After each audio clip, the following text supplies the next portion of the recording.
Hi, Linda. Thank you so much for helping with my project. Could you say a little bit about yourself? Sure. I have been working in the aerospace community since 1983. I got started as a journalist covering what we then called the commercial development of space. We're using some different words today, but same story. Um, After several years in journalism, I became a contractor or consultant to a number of NASA programs. And for the first several years I was working with NASA programs, I was working with human spaceflight programs, the Space Life Sciences Division. And in the 1990s, under the George H.W. Bush administration, I was actually an on-site contractor with the Space Exploration Initiative Office. So I've been working with human spaceflight programs for a long, long time. And a number of years ago, I came to decide that there was something broken about the human spaceflight enterprise. And I did quite a bit of work on historical rationales for exploration and read a lot of documentation regarding the rationale for human exploration of space.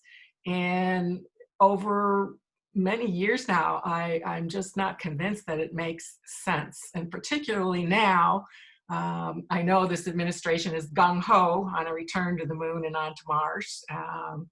I've been listening since Ronald Reagan was president to claims that we're going to go back to the moon and onto Mars. I did, under the Reagan administration, work on the staff of the National Commission on Space, which was mandated by Congress and appointed by the White House to develop a long-term plan for space exploration. That was across the board, science and human exploration.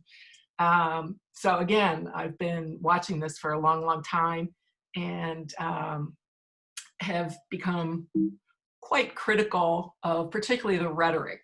My PhD is in mass communication. I've studied rhetoric. I think it's fascinating to think about how words construct our social realities. And the rhetoric of human exploration is quite, and please pardon me, I don't mean to be offensive, but it's overly masculine. It's quite macho for my tastes. And I'm not sure that that kind of language makes human exploration any more appealing to people who aren't already engaged. I know the National Space Society is very big on many aspects of human exploration, including other programs at NASA, like planetary defense. We're really pleased that National Space Society is on board with planetary defense. But I've been hearing the same rhetoric now for decades, that this is our destiny. Destiny is a religious concept. And manifest destiny is a truly Christian concept that came to us from the Puritans. And I think that too many of us in the space community keep repeating this kind of language without thinking what it really means. And it's also what I call the ideology of spaceflight is strongly libertarian, free enterprise in space, private property rights, individual freedoms, minimal government. And this has not changed over all the years, and actually before I became involved in the space community, because looking at history, this language goes way back. And the language about our destiny being in outer space actually came from, most people think it came from Tsiolkovsky, but Tsiolkovsky was inspired by, I'm not sure if I've got his name right in my memory, Fedorov, who was a Russian mystical philosopher in the late 19th century. So I don't think inside the space community there's been enough analysis and critique of this kind of thinking and what purpose it serves. I'm so grateful to be able to talk to you, because I am completely in that manifest destiny kind of camp. And one of the things I like about this interview series is kind of to challenge myself and to explore my blind spots, and all those things that you mentioned, I think are I probably personally embody, and I could learn a lot from you. So And I think That's hopefully we very can have nice a of you to say, because sometimes I get comments that aren't so nice from people who don't agree with me, you know? Um, well, for sure. I mean, I think the important thing that we should be aware of ourselves is that we're all a work in progress. And when we come across something that's challenging or different, we shouldn't be threatened or take offense to that. We should either kind of weigh our feelings and what have you, to use it as a chance to find out, what has lasting value and what maybe needs to be updated. So that's kind of yes. my viewpoint. Yeah, makes a lot of sense. I mean, I think, yeah, it was 2 years ago. I belong to an organization it's a small organization called the Society for Social and Conceptual Issues in Astrobiology. And most of the scholars who participate in that group are philosophers and ethicists. And so we had a fascinating roundtable discussion at our last meeting 2 years ago. And we actually, thanks to two of the organizers of that meeting, were able to get a special issue of the Journal Futures dedicated to the question of whether humans should be settling outer space. And so there are a whole range of views, like I say, from philosophers, ethicists, some natural scientists, a neuroscientist who's a friend of mine, myself, I have a contribution there. And I tend to fall in with my philosopher colleagues who, not quite fall in, but I have a number of philosopher colleagues who are enamored of the idea of the human settlement of space, but agree that we are not ready. Humankind is not ready. And the way that the billionaires, I'm talking about Bezos and Musk, talk about doing this, I think is dangerous and in many respects immoral, because as far as I can understand it, Musk is talking about taking people to live on Mars who can pay him to get there. That is not representative of humanity. And this idea that we need to settle other planets because our home planet Earth is in such dire condition, which is our fault, humans' fault, and that everything's going to be different if we go live somewhere else it won't be different, because we're still humans. We're still the flawed creatures, like you say, we're works in progress. And we haven't made enough progress yet. I like that, works in progress. We haven't made enough progress yet to be able to make a collective decision about whether this is a good idea for everyone. And of course, the people who are talking about creating settlements in space are not talking about taking poor people with them. And the poor people of Earth are the ones who are suffering most from the damage we've done to our climate, to our ecosystems, to our resource depletion. And I remember, oh gosh, this was what, 6-7 years ago now, when the two asteroid mining companies popped up. Of course, one is completely gone, and the other one has switched its focus to completely different kinds of actually marketable space technologies.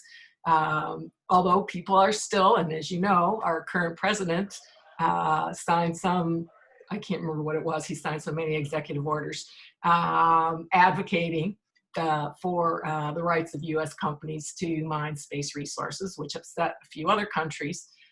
So we're just,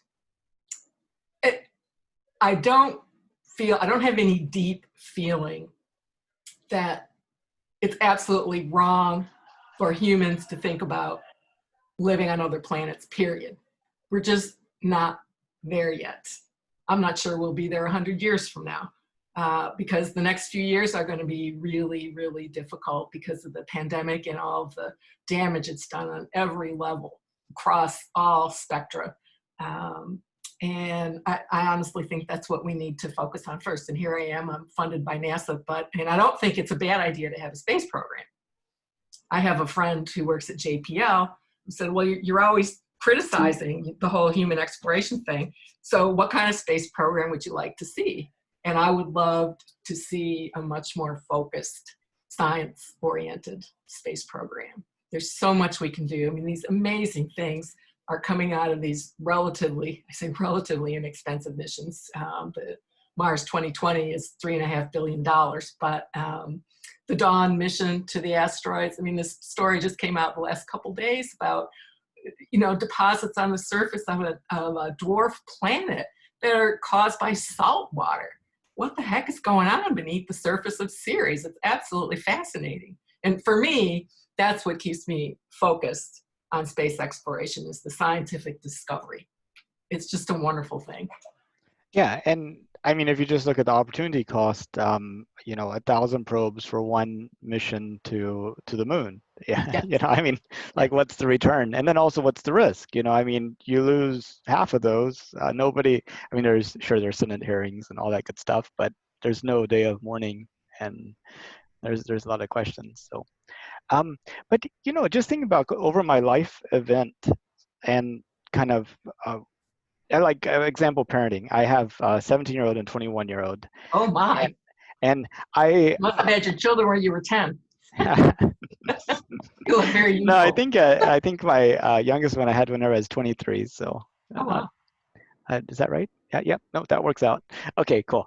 And I think how immature and unready for them I were, and how after having them I learned so much about parenting, and it was a real growth experience. And one thought is, well, maybe I should have been more prepared to have the children to begin with. But I look at other adults who don't have children, and even though they're much older, they also don't have like the life skills needed to raise children. And it's almost like something that it's so costly to develop that you don't really develop it until you need it. And I Until just you want have to. until you have to. Yes. And I wonder if that same type of thinking maybe applies to us extending life beyond Earth as well, that it's so costly to develop those types of mature facilities that society won't actually develop it until it needs it. And I was wondering what your take on that might I be. think you're right about that. I mean, we have, I don't want to say absolutely no experience of living in groups in space, but there's a pretty small group of hand-picked, highly specialized people who've been living on the space station. That's not the same as a permanent resident colony. It's just not the same. And I think going way back into, this was probably still in the 80s, there was a woman, I think she was a psychologist, working at NASA headquarters for a while, and she was studying human behavior on submarine crews and also on Antarctic bases, and it can get pretty weird.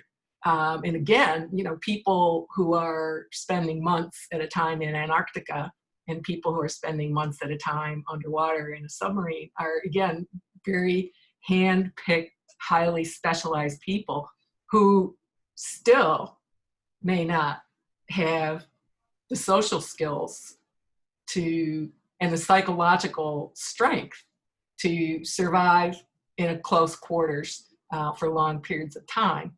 And I think that's a very good way of describing it. I did not have children because as I went through my life, I kept saying, I'm not ready. And then I was in my 50s by the time I said, well, I might be emotionally mature enough to raise children now. And then I said, no, I'm not going to do it.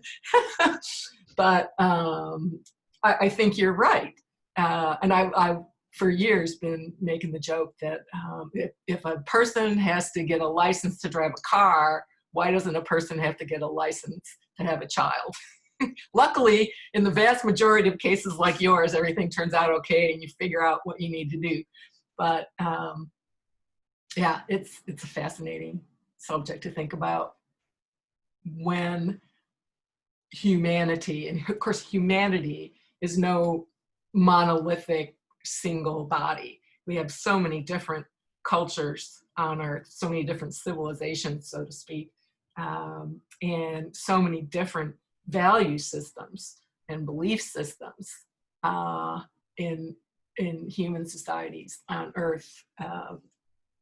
And so far, it seems to me, I have not done any kind of scientific research on this, but it seems to me that the vast majority of the talk about space settlement is Western. I mean, I would think that's, well, yeah, of course it is sampling biased, right? I mean, I don't speak Chinese, and I don't know if you do, but No, I don't. that's definitely a big barrier to understanding Chinese culture. And you've seen kind of like some Chinese science fiction make it onto Netflix, like Wandering Earth, where um, uh, Earth has to be moved physically, and they actually put these big rockets on the Earth to move it. Oh my Uh, gosh. I mean, some really, you talk about big world thinking. It's Hmm. like, uh, I think probably Chinese science fiction is probably all those characteristics that you talk about, very macho, masculine, very much domination, manifest destiny, and all that type of stuff. But unless that you're actually looking for the science fiction, you don't see it. Um, and there's almost no dialogue, I think, between the creators and consumers of sort of the Chinese brand of science fiction, probably the Western brand. So Hmm. there might be some really good crossbreeding that could happen there. Yeah. Years ago, when I was at Air and Space Smithsonian Magazine, so it was like 86, 87, I got an assignment to do a little bit of research. It was fascinating because I went to the beautiful, beautiful library at the Freer Gallery of Asian Art um, in Washington, and found that for hundreds of years in Japanese art, because I was looking at Japan, in Japanese art, there's been this theme of looking upward, of going spaceward, of reaching upward. And some of the scholars who studied this art have theorized that it's because Japan is such a small, closed-in country where people don't live in, 5,000 square foot homes, right? My colleague Mary Wojtek, who heads the astrobiology program at NASA, she was working in Tokyo for almost a year, and she was living in a 500 square foot apartment. Hmm. I live in a 2,400 square foot house. Yeah.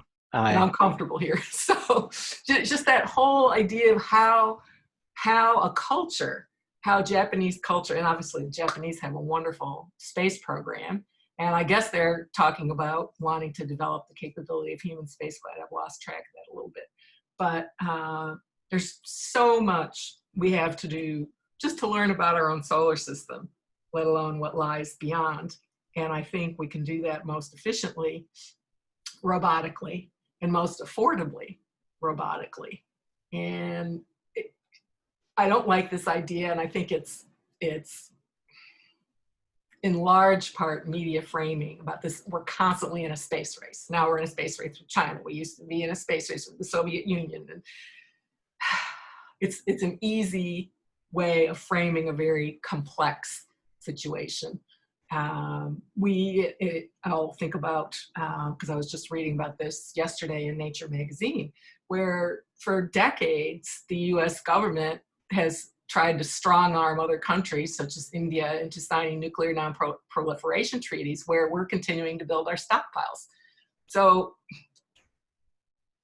I don't know. Um, so maybe a good way to kind of understand your point of view better is to sort of, take it to an extreme and to then come back and see what leads up to that. Mm-hmm. So let's say in 500 years, how does the future of there we go, masculinity, humanity look, and civilization, and how are we relating to space in there? I mean, are we still just on the Earth, or do you think in 500 years we've developed the maturity and it would be an appropriate time to branch out beyond the Earth? Kind of, what's your thoughts there? 500 years from now, I think one of two things will have occurred. One, we will have figured out how to get along together without fighting each other all the time. Or two, we'll all be dead.